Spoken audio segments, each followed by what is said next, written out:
Back to my YouTube channel Mahi Negi blog. Guys कैसे आप सब लोग, होप करती हूँ सब अच्छे होंगे। मैं एकदम मस्त हूँ और स्वागत है आपके मेरे नए ब्लॉग में। और आज के ब्लॉग की स्टार्टिंग हो रही है मॉर्निंग के 5 बजे से, क्योंकि हम मॉर्निंग में उठ गए थे और अब रेडी होके हम जा रहे हैं कोटद्वार और आ गए हैं रास्ते में सड़क में और गाड़ी का वेट कर रहे हैं। तो दोस्तों जाना तो था ही एक दिन कोटद्वार हमने, क्योंकि काम तो वहीं पे, पढ़ाई वढ़ाई तो वहीं पे है।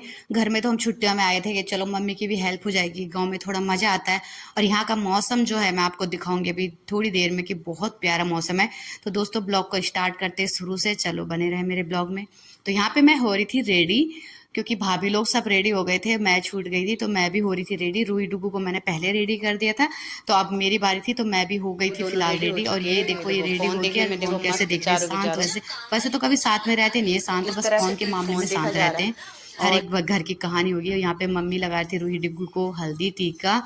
और उसके बाद हम चलते हैं आगे की ओर, क्योंकि यहाँ पे तो इमोशनल वाला सीन है। ये देखिए भाभी भी इमोशनल हो गई थी हमारे, और दीदी भी थोड़ा इमोशनल हो गई थी। जो दीदी इतनी कॉमेडी करती है, क्योंकि दीदी ने बाद में आना था, हम जा रहे थे क्योंकि बच्चों की स्कूल की पढ़ाई छूट जाती। पे भाभी चली गई थी आगे। अब गांव का मैं अब तो आपको थोड़ा सा नज़ारा दिखा देती हूँ। सारे गांव में धान लगने वाले हैं, चारों तरफ अभी हल भी लग रहे हैं। उधर पापा हल लगा रहे थे तो हम मिल के आ गए थे और अब जाने की तैयारी कर रहे थे।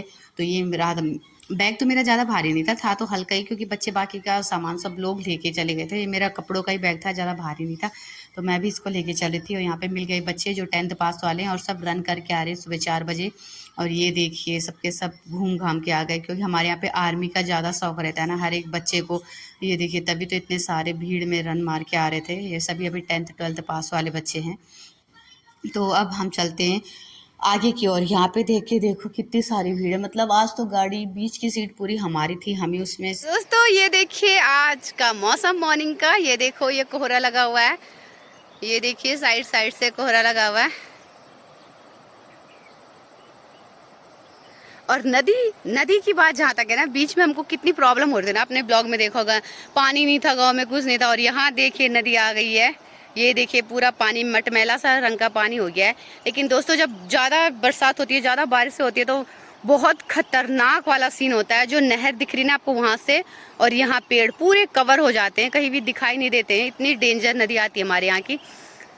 तो आज का मौसम तो बहुत सुहाना हो रखा है। मौसम तो ऊपर से इधर से साफ है, इधर से बादल हैं, और इधर देखिए ये हमारा गांव है। और यहाँ देखिए बहुत कोहरा हुआ लगा हुआ है, आज बहुत अच्छा मौसम हो रखा है दोस्तों। और गाड़ी ने आना है इस रास्ते से जो अभी आई नहीं, तो हम अभी कर रहे हैं उसका वेट। तो यहाँ पे इन पांचों की सेल्फी लेते हुए गाड़ी आ गई थी। तो ये देखिए गाड़ी वहां से बैक होके आ रही, तो फिर हम चलते हैं आगे का ब्लॉग। मैं गाड़ी में बैठ के ही आपको दिखाऊंगी, अगर सीट अच्छी मिल जाए साइड में तो सब नज़ारा दिखाऊंगी आपको। नदी नालों का, कैसी नदी आ रखी, कैसा मौसम हो रखा है। तो यहाँ पे हम बैठ गए थे सबके सब गाड़ी में, सबको मिलके बाय बाय करके बैठ गए थे गाड़ी में। ये देखो मूसू, ये भी हमारा बाबू भी बैठ गया था। और यहाँ पे ये गाड़ी वाले का गाँव है, चाचा का, जहाँ पे बच्चे सामान रख रहे हैं लोग। तो अब मैं ये गांव दिखाती हूँ आपको, जो गांव में उस दिन नहीं गई थी दोस्तों, जिसने ब्लॉग में देखा होगा कि सामान के लिए गई थी, वही गांव है ये।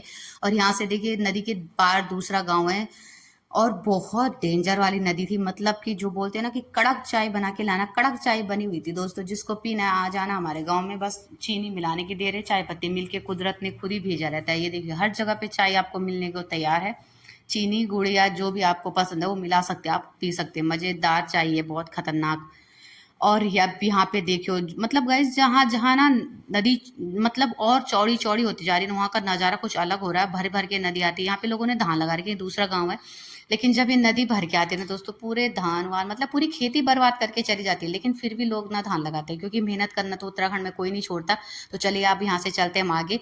यहाँ पे माता का मंदिर, जय कालिंका देवी, और यहाँ पे मेला भी लगता है दोस्तों। तो चलो फिर आगे चलते हैं। और यहाँ से हम आगे की ओर निकले, देखो यहाँ पे पहुंचने वाले हम रथवा ढाब में। मैं शॉर्ट शॉर्ट दिखा रही हूँ। रथवा ढाब तो मेरे को बहुत याद आता है, क्योंकि दादाजी मेरे सिंचाई विभाग में थे, तो स्टार्टिंग उन्होंने जॉब की अपनी यहाँ से की थी। तो मेरे को यहाँ का नज़ारा बहुत मिस करती हूँ मैं, जब दादाजी के साथ आती थी बचपन में। अभी तो मेरे दादाजी अब है नहीं, बट लेकिन हम उन्हें बहुत याद करते हैं, पूरी फैमिली बहुत मिस करते हैं अपने दादाजी को। तो यहाँ पे 2 मिनट के लिए गाड़ी रुकी थी, क्योंकि यहाँ पे थोड़ा रेस्ट था, चाय नाश्ता कर रहे थे। उसके बाद चलते हैं हम आगे की ओर। अब आगे का हल्का हल्का नज़ारा मैं आपको दिखाऊंगी, जितना मुझसे हो पाएगा। आप बने रहे मेरे ब्लॉग में, वीडियो को पूरा देखें प्लीज़, और मुझे सपोर्ट करिए जैसे आप करते ही हो। थैंक यू सो मच आपके सपोर्ट के लिए। तो यहाँ पे चलते चलते हमें मिली फॉरेस्ट गार्ड की चौकी जो यहाँ पे थी यहाँ पे, और उसके आगे मैं आपको लेके जाऊंगी, लेकिन हम पहुंच गए हैं सेंधी खाल। और यहाँ पे है सेंधी खाल जिसमें लिखा है ऊपर धन्यवाद और लिखा है कालागढ़ टाइगर रिजर्व प्रभाग। यहाँ से कालागढ़ का वो डैम जो होता है ना, कालागढ़ डैम, वो स्टार्ट हो जाता है। और ये देखिए यहाँ पे सारी गाड़ियाँ रेस्ट कर रही है, हम भी रेस्ट कर रहे थे, हम भी गाड़ी से उतर गए थे क्योंकि उल्टी होने का बहुत मन हो रहा था। काफ़ी टाइम बाद जा रहे थे ना, उल्टियाँ हो रही थी, तो सबने रेस्ट किया। यहाँ पे एक गाय बछिया भी रेस्ट कर रही है। देखो ये मुझे समझ नहीं आ रहा था ये मार रही है खुजली कर रही है, कुछ नहीं पता, लेकिन पशु है ना, जानवर है, गाय हमारी माता है, सबको पता है। तो इन सबको साइड में छोड़ के अब हमें जाना तो पड़ेगा ही। तो यहाँ पे ना गाइस 4-5 साल से रास्ता बन रहा है, पता नहीं क्या बन रहा है, पर इसकी स्मेल इतनी गंदी होती है ना कि मैं आपको बता नहीं सकती, बहुत ज़्यादा गंदी। सड़कें तो हमारे यहाँ की कभी बनेंगी नहीं। तो हम अब पहुँच गए थे, दुगड्डा पहुंच गए थे दोस्तों। और ये देखिए यहाँ पे सबको याद होगा दुगड्डा का। तो यहाँ से आगे चलते हुए, यहाँ पे पुलिस वाले रहते हैं, बट हमने तो कुछ ऐसा वो है नहीं, तो हम चलते हैं यहाँ से आगे की। और गाड़ी में ज़्यादा लोड नहीं था। और यहाँ पे जय शेरवाली माता, जितने भी लोग आते होंगे सबको पता होगा दुगड्डा की यहाँ पे माता रानी रहती है। तो गाइस उसके बाद हम पहुंच गए थे घर में। घर का जो हाल था ना, जब मैंने देखा किचन का, माय गॉड, मैं तो शॉक्ड रह गई थी कि बहुत गंदा हो रखा था, बहुत डस्ट जमी हुई थी, क्योंकि 1-1.5 महीने बाद आ रहे थे ना, तो डस्ट तो जम नहीं था, बहुत गंदगी हो रही थी। तो यहाँ पे ये डस्ट साफ करना है मुझे, झाड़ू वाड़ू करना है, ये दो तो चेंज करके साइड हो गया। मैंने कहा तुम दोनों चेंज करो, तुम्हारा कुछ काम नहीं, उनको साइड कर दिया। और अब ये मेरे को रास्ते में दोस्तों मिले थे खुतड़े वाले, एक भैया आए थे खुतड़े बेचने, तो मैंने 2 लिए थे गट्टी, एक दादी ले गई थी, एक मैं ले आई थी। और अब मुझे बनाना तो है दिन में खाना, तो अब मैं पहले साफ़ सफाई कर लेती हूँ। हम 9:30 बजे लगभग कोटद्वार पहुँच गए थे अपने रूम पे। तो पहले मैं साफ़ सफाई कर लेती हूँ, जो मुझे अच्छा लगता है, पहले अपने घर को साफ वाफ करना। जब घर क्लीन हो ना तभी मन करता है कुछ भी काम करने का। क्लीन ना हो ना तो अजीब सा मन हो रहता है यार कि कब होगा कब होगा। तो मैं भी बस वही हूँ, पहले अपना सारा किचन विचन मैंने साफ कर दिया था, पूरा बाहर बरामदा चौका जो भी था सब साफ कर दिया था। यहाँ पे मैं झाड़ू मारी थी बरामदे पे, तो उसके बाद मैं पोछा करने वाली हूँ। फिर मैं आपको दिखाती हूँ कि मैंने अपनी क्लीनिंग कर ली है। यहाँ पे दोस्तों मैंने पूरी क्लीनिंग करी थी, पूरी झाड़ू पोछा, पोर्च से लेके पोछा तक भी पूरा मैंने अच्छे से लगा लिया था। यहाँ पे भी मैंने पूरा लगा लिया था, इधर साइड से भी पूरा साफ कर दिया था क्लीन, अभी चमक भी रहा है। और उसके बाद किचन को मैं आपको दिखा दूँ, किचन भी मैंने बहुत अच्छे से क्लीन किया। लेकिन जब नज़र पड़ी फ्रिज में तो मैं तो भूल ही गई थी कि फ्रिज तो गंदा ही था। तो दोस्तों यहाँ पे फ्रिज में बहुत गंदगी जमी हुई थी, काफ़ी टाइम से बंद था, तो गंदगी जो जमी थी, मैंने फ्रिज बंद किया हुआ था, चालू नहीं था मेरा फ्रिज। तो ये सब बर्तन वर्तन थे, सब साफ हो गए थे। बाकी ये बर्तन रह गए थे सिंक में, और ये रह गए फ्रिज के बर्तन। तो मैं पहले इन सबको साफ कर लेती हूँ, फिर आपको वीडियो में आगे दिखाती हूँ। बहुत ज़्यादा डस्ट थी, तो मैंने अब साफ करने के बाद मैं आपको दिखाती हूँ। मैंने सब सेटिंग वेटिंग कर लिया था, गैस वैस फ्रिज व्रिज सब अच्छे से सेट करके लगा दिया था। तो दोस्तों आज का ब्लॉग मैं यहाँ पे एंड करती हूँ, क्योंकि अब मुझे खाना बनाना है और बहुत लेट हो रही है, बहुत अब अजीब सा लग रहा है, बहुत थक भी गई हूँ मैंने साफ सफाई करके। 10 साढ़े 11 बज गए हैं। तो अब चलते हैं, bye bye, good bye, comment share और bye, thank you so much.